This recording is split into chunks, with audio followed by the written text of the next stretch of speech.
and welcome to Peter Presents Iliad, episode 22, where we go through book 22. Now, I'm sure you've seen the title of this already. That's right.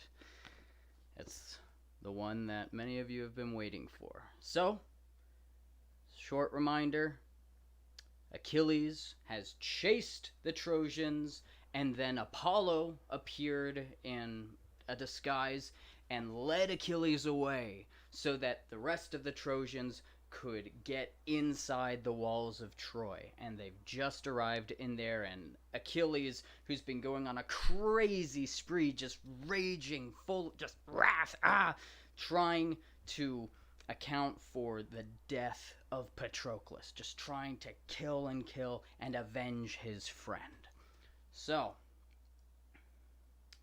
and he just killed Lycoon and Polydorus, that guy who just got back after he caught him and being sold into slavery and had been back for 10 days or 11.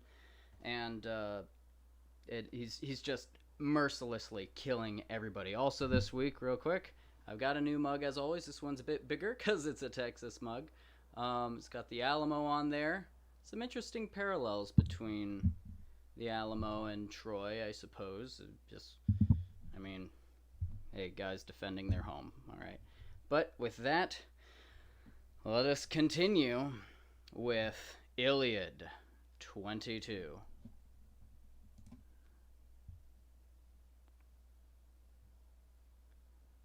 Hang on, are there technical difficulties going on? Hello? Can you guys hear me? Pretty sure you can. Seems that you can. Okay, it's working now. Well, Bubba, if you're ready, we'll continue on with the book. Okay, it's live. All right. Iliad 22 by Homer. Everywhere you looked in Troy, exhausted soldiers, glazed with sweat like winded deer, leaned on the walls, cooling down and slaking their thirst. Outside, the Greeks formed up close to the wall, locking their shields in the dead air between the Greeks and Troy's western gate. Destiny had Hector pinned, waiting for death. Then Apollo called back to Achilles, "Son of Peleus, you're fast on your feet, but you'll never catch me, man-chasing god. Or are you too raging mad to notice I'm a god? Don't you care about fighting the Trojans anymore? You've chased them back into their town, but now you've veered off here. You'll never kill me. You don't hold my doom." And the shining sprinter Achilles, "That was a dirty trick, Apollo, turning me away from the wall like that. I could have ground half of Troy face down in the dirt. Now you've robbed me of my glory and saved them easily because you have no retribution to fear. I swear I'd make you pay if I could." His mind opened to the clear space before him, and he was off toward the town, moving like a thoroughbred, stretching it out over the plain for the final sprint home, Achilles lifting his knees as he lengthened his stride. Priam saw him first, with his old man's eyes, a single point of light on Troy's dusty plain. Sirius rises late in the dark, liquid sky on summer nights. Star of stars, Orion's dog they call it, brightest of all, but an evil portent, bringing heat and fevers to suffering humanity. Achilles' bronze gleamed like this as he ran, and the old man groaned and beat his head with his hands and stretched out his arms to his beloved son Hector, who had taken his stand before the western gate, determined to meet Achilles in combat. Priam's voice cracked as he pleaded, "Hector, my boy, you can't face Achilles alone like that without any support. You'll go down in a minute. He's too much for you, son. He won't stop at anything. Oh, if only the gods loved him as I do. Vultures and dogs would be gnawing his corpse, then some grief might pass from my heart. So many fine sons he's taken from me, killed or sold them as slaves in the islands. 2 of them now, Lycoon and Polydorus, I can't see, with the Trojans safe in town, Laothoe's boys. If the Greeks have them, we'll ransom them with the gold and silver old Altes gave us. But if they're dead and gone down to Hades, there will be grief for myself and the mother who bore them. The rest of the people won't mourn so much unless you go down at Achilles' hands. So come inside the wall, my boy. Live to save the men and women of Troy. Don't just hand Achilles the glory and throw your life away. Show some pity for me before I go out of my mind with grief and Zeus finally destroys me in my old age after I have seen all the horrors of war. My sons butchered, my daughters dragged off, raped, bedchambers plundered, infants dashed to the ground in this terrible war, my sons' wives abused by murderous Greeks, and one day some Greek soldier will stick me with cold bronze and draw the life from my limbs, and the dogs that I fed at my table, my watchdogs, will drag me outside and eat my flesh raw, crouched in my doorway, lapping my blood. When a young man is killed in war, even though his body is slashed with bronze, he lies there beautiful in death, noble. But when the dogs maraud an old man's head, griming his white hair and beard and private parts, there's no human fate more pitiable. And the old man pulled the white hair from his head, but did not persuade Hector. Wailing, sobbing, his mother then, wailing, sobbing, laid open her bosom, and holding out a breast, spoke through her tears, "Hector, my child, if I've ever soothed you with this breast, remember it now, son, and have pity on me. Don't pit yourself against that madman. Come inside the wall. If Achilles kills you, I will never get to mourn you laid out on a bier, oh, my sweet blossom, nor will Andromache, your beautiful wife. But far from us both, dogs will eat your body by the Greek ships." So the 2 of them pleaded with their son, but did not persuade him or touch his heart.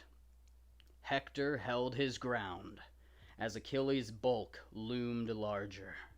He waited as a snake waits, tense and coiled, as a man approaches its lair in the mountains, venom in its fangs and poison in its heart, glittering eyes glaring from the rocks. So Hector waited, leaning his polished shield against one of the towers in Troy's bulging wall, but his heart was troubled with brooding thoughts. Now what? If I take cover inside, Polydamas will be the first to reproach me. He begged me to lead the Trojans back to the city on that black night when Achilles rose, but I wouldn't listen. And now I've destroyed half the army through my recklessness. I can't face the Trojan men and women now, can't bear to hear some lesser man say, "Hector trusted his strength and lost the army." That's what they'll say. I'll be much better off facing Achilles, either killing him or dying honorably before the city. But what if I lay down all my weapons, bossed shield, heavy helmet, prop my spear against the wall, and go meet Achilles? Promise him we'll surrender Helen and everything Paris brought back with her in his ship's holds to Troy. That was the beginning of this war. Give it all back to the sons of Atreus, and divide everything else in the town with the Greeks, and swear a great oath not to hold anything back, but share it all equally, all the treasure in Troy's citadel. But why am I talking to myself like this? I can't go out there unarmed. Achilles will cut me down in cold blood if I take off my armor and go out to meet him naked like a woman. This is no time for talking. The way a boy and girl whisper to each other from oak tree or rock. A boy and a girl with all their sweet talk. Better to lock up in mortal combat as soon as possible, and see to whom God on Olympus grants the victory. Thus spoke Hector, and Achilles closed in like the helmeted god of war himself, the ash-wood spear above his right shoulder rocking in the light that played from his bronze in gleams of fire and the rising sun. And when Hector saw it, he lost his nerve, panicked, and ran, leaving the gates behind, with Achilles on his tail, confident in his speed. You have seen a falcon in a long, smooth dive attack a fluttering dove. Far below in the hills the falcon screams, swoops, and plunges in its lust for prey. So Achilles swooped, and Hector trembled in the shadow of Troy's wall. Running hard, they passed the lookout rock and windy fig tree, following the loop of the wagon road. They came to the well springs of eddying Scamander, two beautiful pools, one boiling hot with steam rising up, the other flowing cold even in summer, cold as freezing sleet, cold as tundra snow. There were broad basins there, lined with stone, where the Trojan women used to wash their silky clothes in the days of peace, before the Greeks came. They ran by these springs, pursuer and pursued, a great man out front, a far greater behind, and they ran all out.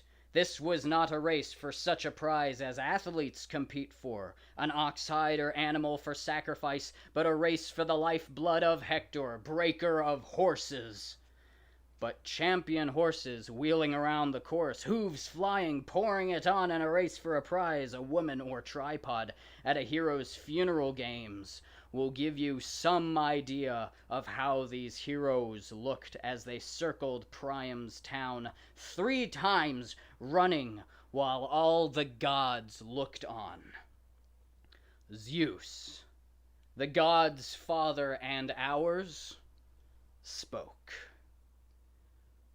I do not like what I see. A man close to my heart chased down around Troy's walls. Hector has burned many an ox thighs to me, both on Ida's peak and in the city's high holy places. And now Achilles is running him down around Priam's town. Think you now, gods, and take counsel whether we should save him from death or deliver him into Achilles' hands, good man though he be. The gray-eyed goddess Athena answered, O father, you may be the lord of lightning and the dark cloud, but what a thing to say!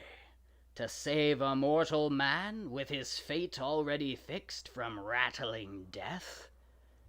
Do it, but don't expect us all to approve. Zeus loomed like a thunderhead, but answered gently, There, daughter, my heart wasn't in it. I did not mean to displease you, my child. Go now, do what you have in mind without delay. Athena had been longing for action, and at his word shot down from Olympus, as Achilles bore down on Hector. A hunting hound starts a fawn in the hills, follows it through the breaks and hollows, and if it hides in a thicket, circles, picks up the trail, and renews the chase. No more could Hector elude Achilles, Every time Hector surged toward the gate under the massive towers, hoping for Trojan archers to give him some cover, Achilles cut him off and turned him back toward the plain, keeping the inside track. Running in a dream, you can't catch up. You can't catch up and you can't get away. No more could Achilles catch Hector or Hector escape. And how could Hector have ever escaped death's black birds if Apollo had not stood by his side this one last time and put life in his knees? Achilles shook his head at his soldiers. He would not allow anyone to shoot at Hector and win glory with a hit, leaving him only to finish him off. But when they reached the springs the fourth time, Father Zeus stretched out his golden scales and placed on them 2 agonizing deaths, one for Achilles and one for Hector. When he held the beam, Hector's doom sank down toward Hades, and Phoebus Apollo left him. By now the gray-eyed goddess Athena was at Achilles' side, and her words flew fast. "There's nothing but glory on the beachhead for us now, my splendid Achilles, once we take Hector out of action. And there's no way he can escape us now, not even if my brother Apollo has a fit and rolls on the ground before the Almighty. You stay here and catch your breath while I go to persuade the man to put up a fight." Welcome words for Achilles. He rested, leaning on his heavy ash and bronze spear, while the goddess made her way to Hector, the spitting image of Deiphobus, and her voice sounded like his as she said, "Achilles is pushing you hard, brother. In this long foot race around Priam's town, why don't we stand here and give him a fight?" Hector's helmet flashed as he turned and said, "Deiphobus, you've always been my favorite brother, and again you've shown me why, having the courage to come out for me, leaving the safety of the wall while all Priam's other sons are cowering inside." And Athena, her eyes as gray as winter moons. "Mother and father begged me by my knees to stay inside, and so did all my friends. That's how frightened they are, Hector. But I could not bear the pain in my heart, brother. Now let's get tough and fight and not spare any spears. Either Achilles kills us both and drags our blood-soaked gear to the ships, or he goes down with your spear in his guts." That's how Athena led him on with guile. And when the two heroes faced each other, great Hector, helmet shining, spoke first. "I'm not running any more, Achilles. 3 times around the city was enough. I've got my nerve back. It's me or you now. But first, we should swear a solemn oath, with all the gods as witnesses. I swear, if Zeus gives me the victory over you, I will not dishonor your corpse. Only strip the armor and give the body back to the Greeks. Promise you'll do the same." And Achilles, fixing his eyes on him, "Don't try to cut any deals with me, Hector. Do lions make peace treaties with men? Do wolves and lambs agree to get along? No. They hate each other to the core, and that's how it is between you and me. No talk of agreements until one of us falls and gluts Ares with his blood. By God, you'd better remember everything you knew about fighting with spears, but you're as good as dead. Pallas Athena and my spear will make you pay in a lump for the agony you've caused by killing my friends." With that, he pumped his spear arm and let fly. Hector saw the long flare the javelin made and ducked. The bronze point sheared the air over his head and rammed into the earth. But Athena pulled it out and gave it back to Achilles without Hector noticing. And Hector, prince of Troy, taunted Achilles.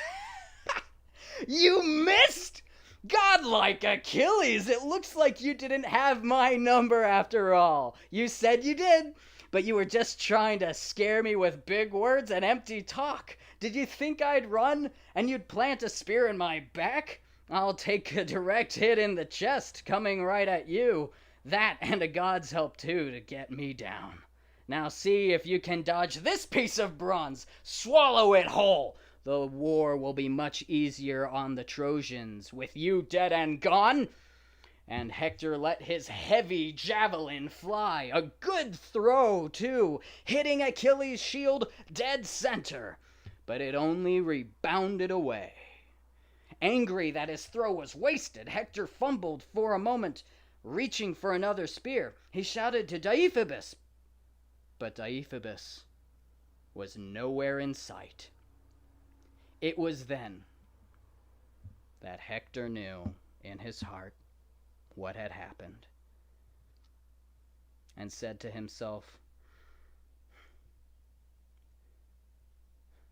I hear the gods calling me to my death. I thought I had a good man here with me, Deiphobus, but he's still on the wall. Athena tricked me. Death is closing in and there's no escape. Zeus and Apollo must have chosen this long ago, even though they used to be on my side. My fate is here, but I will not perish without some great deed that future generations will remember. And he drew the sharp broadsword that hung by his side and gathered himself for a charge. A high-flying eagle dives through ebony clouds down to the sun-scorched plain to claw a lamb or a quivering hare. Thus Hector's charge, and the light that played from his blade's honed edge. Opposite him, Achilles exploded forward, fury incarnate behind the curve of his shield, a glory of metalwork, and the plumes nodded and rippled on his helmet's crest, thick golden horsehair set by Hephaestus, and his spear point glinted like the evening star in the gloom of night, star of perfect splendor. A gleam in the air as Achilles poised his spear with murderous aim at Hector, eyes boring into the beautiful skin, searching for the weak spot.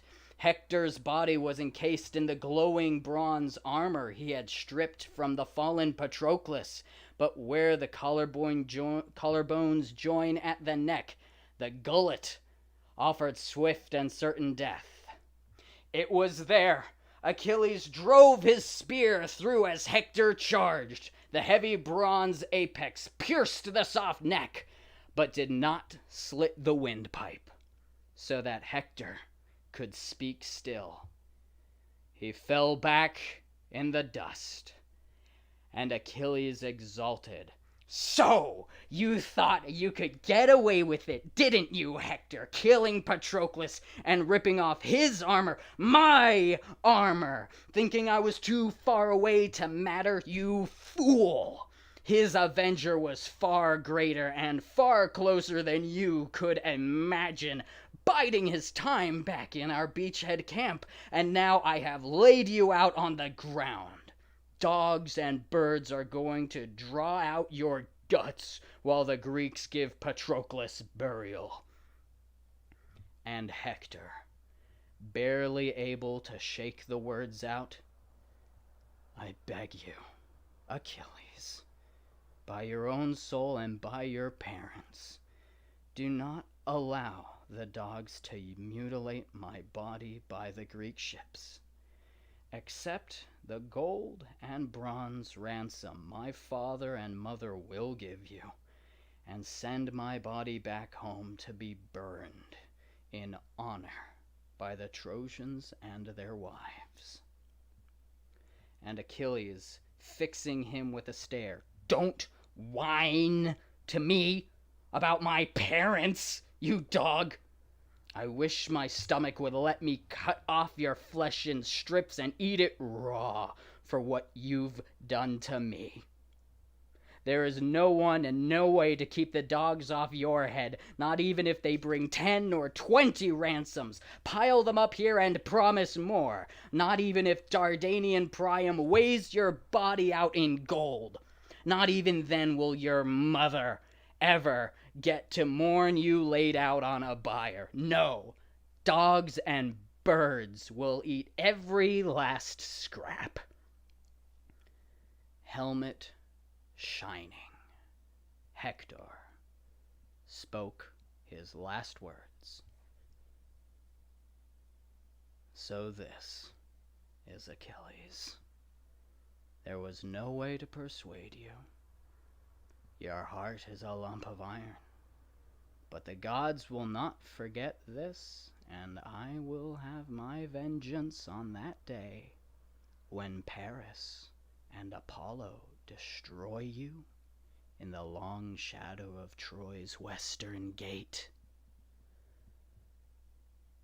Death's veil covered him as he said these things, and his soul, bound for Hades, fluttered out resentfully, forsaking manhood's bloom. He was dead when Achilles spoke to him. Die, and be done with it. As for my fate, I'll accept it whenever Zeus sends it. And he drew the bronze spear out of the corpse, laid it aside, then stripped off the blood-stained armor. The other Greeks crowded around and could not help but admire Hector's beautiful body.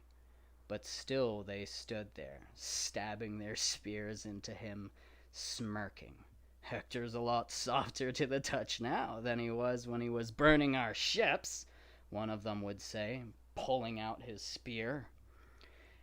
After Achilles had stripped the body, he rose like a god and addressed the Greeks. Friends, Argive commanders and counselors, the gods have granted us this man's defeat, who did us more harm than all the rest put together. What do you say we try laying a close siege on the city now, so we can see what the Trojans intend, whether they will give up the citadel with Hector dead or resolve to fight on?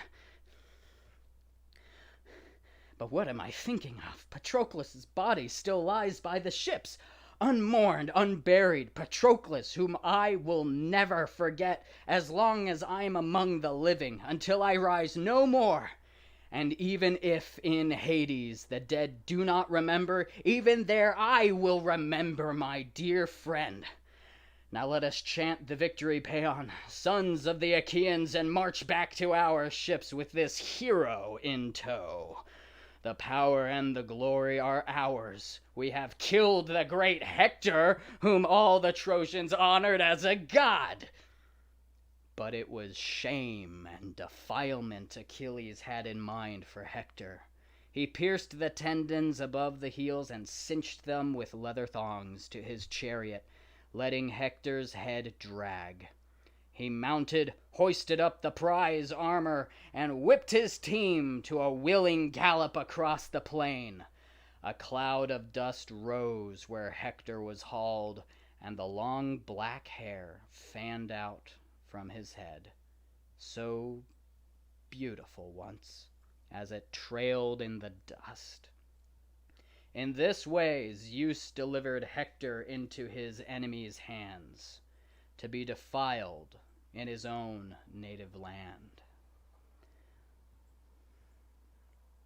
Watching this from the wall, Hector's mother tore off her shining veil and screamed, and his old father groaned pitifully, and all through town the people were convulsed with lamentation, as if Troy itself, the whole towering city, were in flames. They were barely able to restrain the old man, frantic to run through the gates, imploring them all, rolling in the dung, and finally making this desperate appeal: "Please let me go, alone, to the Greek ships. I don't care if you're worried. I want to see if that monster will respect my age, pity me for the sake of his own father, Peleus, who is about my age. Old Peleus, who bore him and bred him to be a curse for the Trojans, but he's caused me more pain than anyone. So many of my sons, beautiful boys, he's killed. I miss them all, but I miss Hector more than all of them. My grief for him will lay me in the earth. Hector, you should have died in my arms, son. Then we could have satisfied our sorrow, mourning and weeping, your mother and I." The townsmen moaned as Priam was speaking. Then Hecuba raised the women's lament. "Hector, my son! I am desolate. How can I live with suffering like this? With you dead, you were the only comfort I had. Day and night, wherever you were in the town, you were the only hope. For Troy's men and women, they honored you as a god when you were alive. Hector, now death and doom have overtaken you."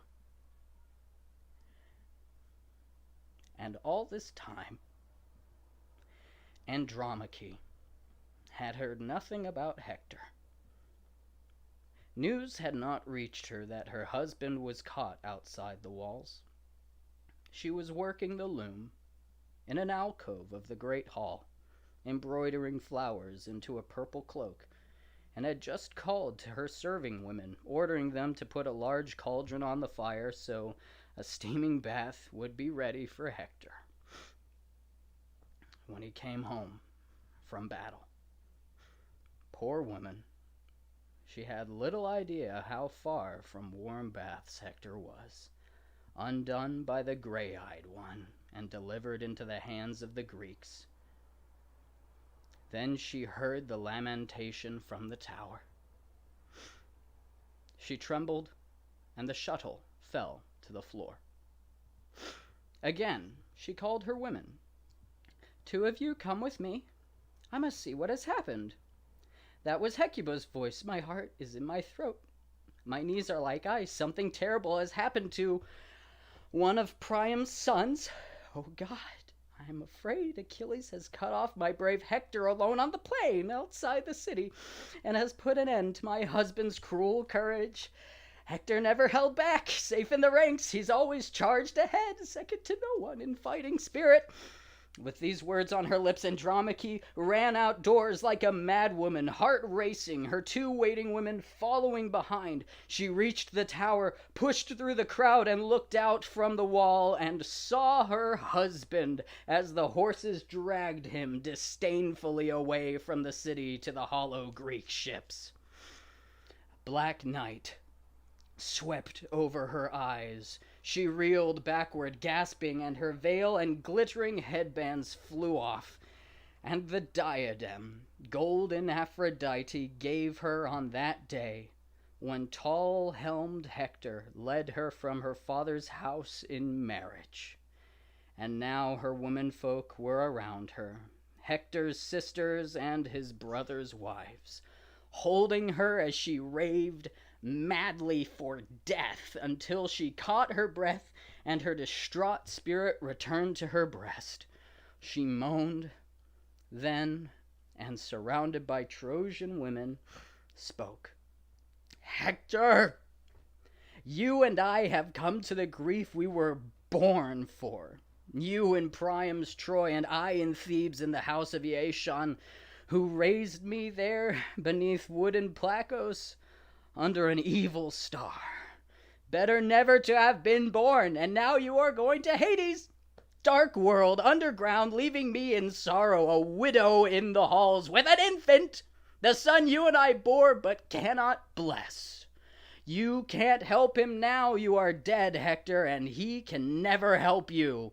Even if he lives through this unbearable war, there's nothing left for him in life but pain and deprivation. All his property lost to others. An orphan has no friends. He hangs his head. His cheeks are wet with tears. He has to beg from his dead father's friends, tugging on one man's cloak, another's tunic, and if they pity him, he gets to sip from someone's cup, just just enough to moisten his lips, but not enough to quench his thirst.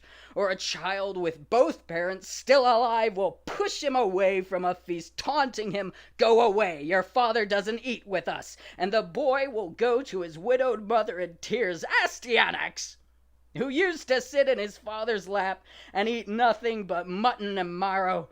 When he got sleepy and tired of playing, he would take a nap in his soft bed, nestled in his nurse's arms, his dreaming head filled with blossoming joy. But now he'll suffer. Now he's lost his father. The Trojans called him Astyanax because you alone were Troy's defender. You alone protected their walls and gates. Now you lie by the curved prows of the ships, far from your parents. The dogs will glut on your naked body, and shining maggots will eat what's left. Your clothes are stored away. Beautiful fine clothes made by women's hands. I'll burn them all now in a blazing fire. They're no use to you. You'll never lie on the pyre in them. Burning them will be your glory before Trojan men and women." And the women's moans came in over her lament.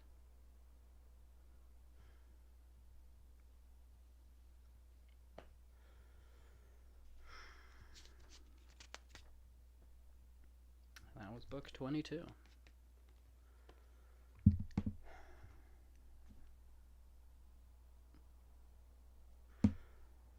Yeah, this is a hard one for me to read, honestly. I really get into it every time. And, someone brought up earlier that one of the differences between the Greeks and the Trojans is at some point the Greeks were united.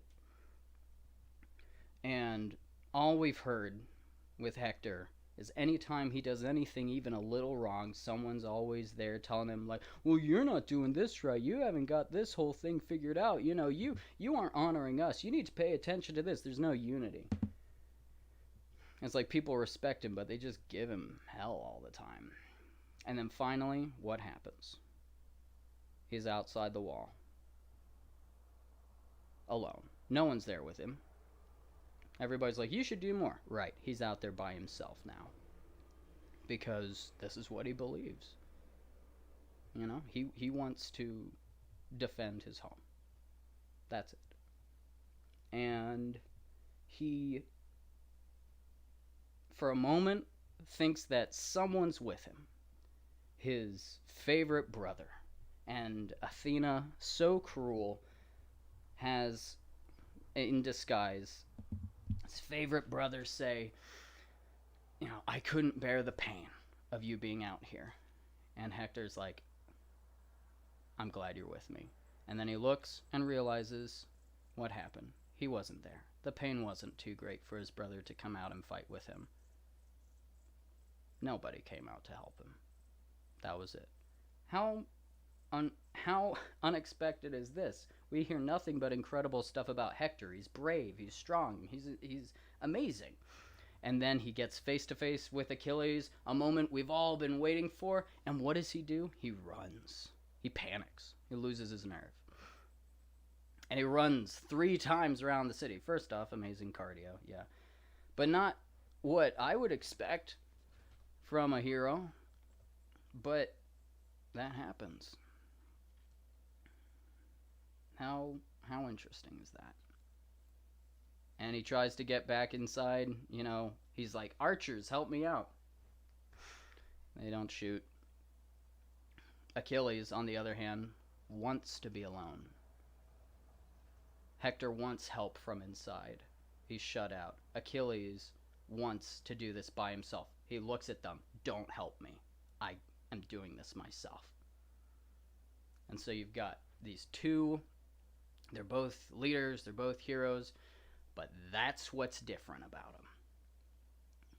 Among other things, I suppose. For instance, Hector, before Achilles agrees, Hector vows, "If I kill you," like, no matter what Achilles says, he's like, "I vow if I kill you, I'm not going to defile your body."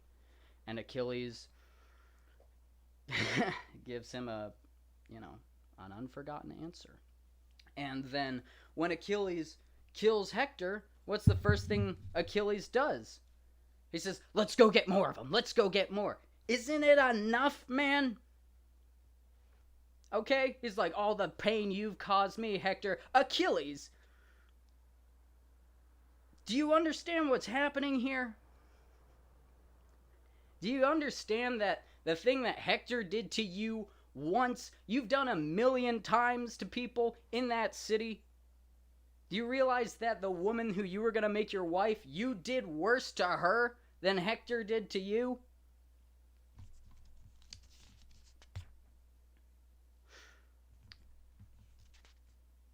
Pretty extreme tragedy, going with Priam rolling in dung and just like, he's an old man, but everyone's having a hard time keeping him back because he's so frantic. He's like, don't go, and then he's like, let me go out there. It's like when you see someone, trying to run into a burning building to save their kid, but everyone's pulling them back because the building's collapsed. It's over. You're gonna die. And he's just like, no, even if there isn't a chance, I gotta try. And then, what a strange scene with Hector's mom. She pulls out her breast and she's like, if I ever comforted you with this, it's like they both have the parents. He's still their baby. He's still their baby. And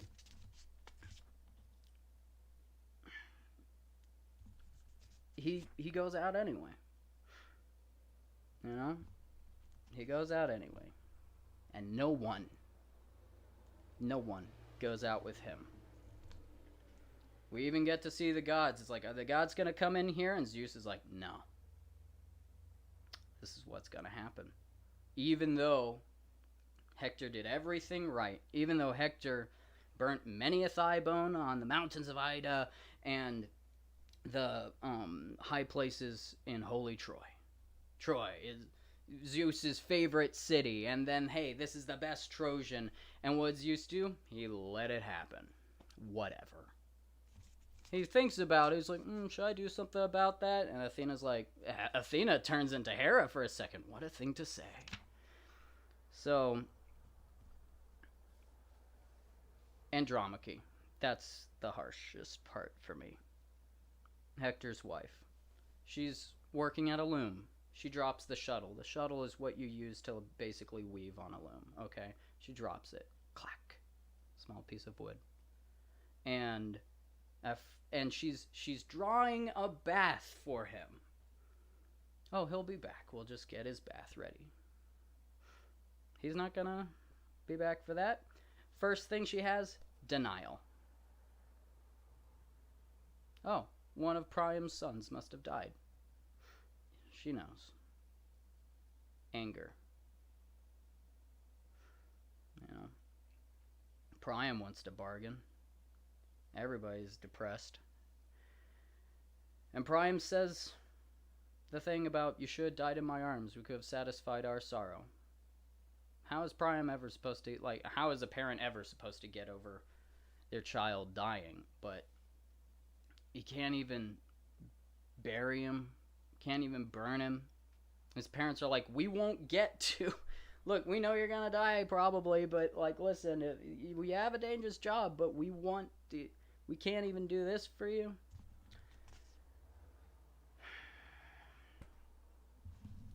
Well, I think that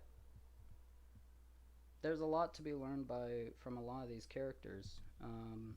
I don't want to spoon feed any current issues to anybody.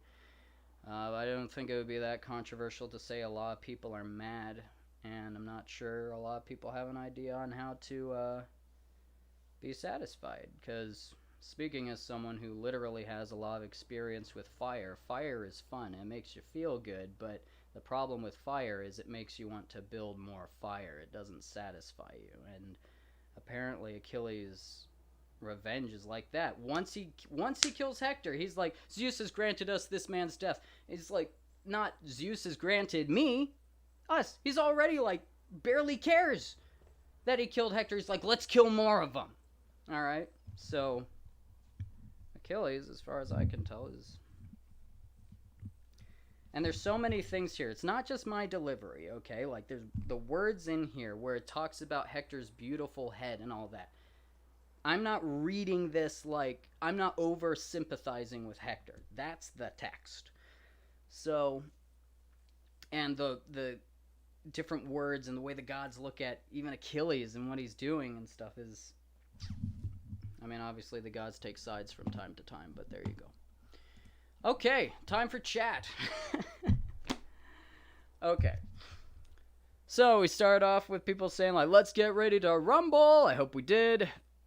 Stacy was rooting for Hector and Troy. Sorry to disappoint you, but I didn't write it. Bubba says, here we go. Joe says, I like them both, but I'm on the Greek side. So, well, I hope you're very happy with yourself, Joe. You got exactly what you wanted. Does it make you feel better? Okay, and Bubba says, uh-oh, technical difficulties. We dealt with that.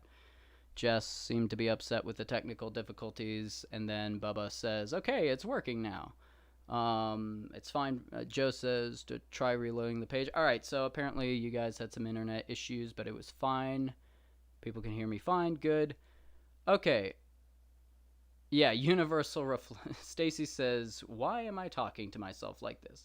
There are a bunch of repeated lines in Iliad, and that's partially because, let's not forget, this was a poem. And there's a lot of repetition, and you might notice that Athena, like gray-eyed one and bright-eyed Athena and all the other different versions of what she's called, a lot of those are repeats that in ancient Greek, it's like you could pick whichever one you want. It's an easy way to get the like meter correct, you know, so it helps you remember stuff. So that's part of the ancient Greek. It's still fairly erudite to me on how that works, but that's what the experts say, because I wondered about that. It's interesting that it says naked like a woman. Is that to emphasize the vulnerability? Asks Gorum Darth Cal. Naked like a woman, good question. Well, okay, so first off, women didn't wear armor, so there's that. Vulnerability, he's talking, and when he says that, it took me a couple times reading it to understand exactly what he was saying there. He's talking about boys and girls speaking sweet words. That's when he's talking about, like, what if I put down my weapons, take off my armor, and try to broker a peace with Achilles? Okay? And in this, pretty universally, war is considered a fairly masculine thing, and to put it mildly.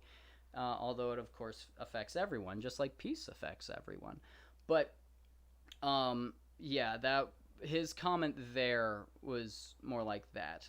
What we see in the ancient world a lot, not everywhere, it's not absolute, but just throughout, the way that a lot of cultures will work, I'll just say, is that you've got sort of the outside world and the inside world. You sort of got like inside the homes and outside, like the literal outdoor wilderness. And typically the way that a lot of things would work is that outdoor stuff, like the men interacted externally, okay, and the women stayed indoors for the most part. And that's true even with matriarchies, by the way. That's not a like, oh, men don't, you know, it's like that's a, I mean, I'm sure in a lot of cases that is oppression, but the way that like even matriarchies such as a lot of native indigenous peoples of North America, Indians, is that, you know, you see in all the westerns, the natives come up on horseback and they talk to the cavalry or the cowboys or the settlers. And so a lot of people get the impression that the men are in charge of everything. And in most cases, that would not be true. What happened is the men went on behalf of the women who were actually in charge of those cultures and would say, like, all right, what do you want us to tell them? You know, and go out and take control of the situation because that was their responsibility. But they, even today, the Haudenosaunee people, who you might know as the Iroquois, are the Six Nations. When they meet in Congress, it's the chiefs meet in Congress, and they are men, but they're relaying what the clan mothers who actually hold all the power tell them to. So anyway, cool tangent about how things work. So as far as naked as a woman, I think that has to do partially with It's back then people didn't wear as many clothes also as they do now, and if you took off your armor, part of the idea of bronze armor when you're like dealing with people who are Mediterranean is the bronze sort of matched your skin, and the idea was kind of to look as naked as possible in an interesting way. So if he takes off his armor, he's gonna basically be naked at that point. And then if he comes over naked to be like, "Hey, let's not fight," it's kind of what he meant by that. So good question, Gorham Darth Cal. I think I may have over answered, but there we go. Um, Joe says, now a falcon metaphor for the greatest warrior of the millennium, Millennium Falcon. And Gorham Darth Cal says, ha. Now, one of the interesting things about metaphors is Achilles uses a metaphor. Are there deals between lions and men? Interesting. Clearly, Achilles is the lion and Hector is the man. What does this mean? This means that Achilles is pursuing this line of sort of character development that is dehumanizing himself. He's not eating food. Okay? He's not sleeping. He's not waiting to more. He's not resting. He's he's comparing himself now to animals. And he's becoming less and less human, and he's listening less and less to reason and stuff. Like he could have gotten another huge ransom for Lycoon, but he just kills him. It's like, so the interesting enough, that was Achilles brings in a lion metaphor for himself. Coincidence? I think not. So Joe says, I didn't expect Hector to run. Kind of disappointed in him. Yeah. What would you do in that situation? He says, damn, Achilles is cold. I kind of like it. And he says, wow, that's pretty gutless, stabbing a dude after he's dead. Yeah. All the Greeks come over after Achilles is done, and they're like, hey, we got him now. Bunch of kids. Bubba says, wow, speaking as the father of two sons, this is a nightmare. Yeah. I think that's one of the reasons why this book has lasted so long. Aside from people making sure it lasts long, but one reason why people keep reading it is there's pretty much everybody has at least one person to identify with in this story in some way. And so many of the things are so basic. It's like, I think everybody at some point in their life is in a similar situation to Hector, where everybody they care about is like, who's involved in some situation, is hiding behind the wall being like, get in here. And they stay outside and fight and lose. Yeah. I think that's probably relatable to a lot of people. Stacy says, you said, as far as I can tell, Achilles is... And you stopped. Yeah, I think I probably meant to say, as far as I can tell, Achilles is angry. It's... he's losing his soul. That's what he's doing. And Hector even says, I beg you, like, in the name of your parents and your soul, don't let them defile my body. Because also, I believe the Greeks thought that whatever wounds you had in real life would carry into the afterlife as well. I think that was part of the idea. And also, it's just messed up, man. But Achilles is like, he animalizes himself even more. He's like, I wish I had the stomach to eat your raw flesh in strips, So he's not all the way there yet, but he wants to be. He wants to be an animal. He wants to be a lion. He just wants to do that. Let's see. Gorham Darth Cal says, yeah, Joe, I hope you're happy. Stacy says, I knew what would happen, but still rooting for Hector. Yeah. Bubba the musician says, the YouTube link was President Reagan's remark after the balloon was popped. Sounded like a gunshot. Missed me. I don't... Oh, yeah, I see what you mean. Yeah, so when Achilles throws his spear and misses, and apparently Bubba put in a YouTube link that I can't see. I think YouTube Live doesn't let you put links in the chat. That's not me. That's you. So apparently Yeah, Bubba was trying to make a reference to there was a time soon after Ronald Reagan had a assassination attempt on him. He was given a speech and a balloon popped and it sounded like a gun and everyone went like, "Ah!" And he just said, "Missed me," and everybody was like, "Ha ha ha! Ronald Reagan, you're so witty. We'll never forget you."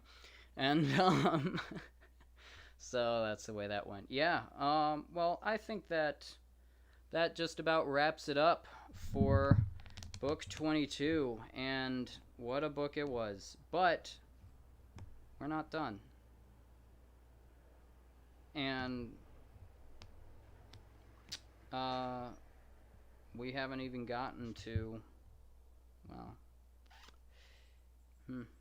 not to be coy, but you'll see. But Achilles seems to not be very satisfied himself. It's so weird how like Hector kind of should be the main character, or that's one of the things I love about this book is that Hector like either should be the main character, or is like, or the villain, but he's like not the main character, or is he? What do we think? And he's clearly not the villain. And it's just so sad to think of that scene where we got that wonderful little moment in his home so many books ago now, where he was tossing his son up in the air. His son didn't even recognize him with the helmet because Hector isn't a killer at heart. That's not his point. He's a husband. He's a family man. He's a good man of Troy, And his son doesn't recognize the warrior side of him. And at the very end there, he even considers maybe just don't fight. Maybe just try to make peace with this guy. But the problem was that he was talking to Achilles, and who isn't satisfied with even killing Hector. He's gonna feed his body to dogs. So,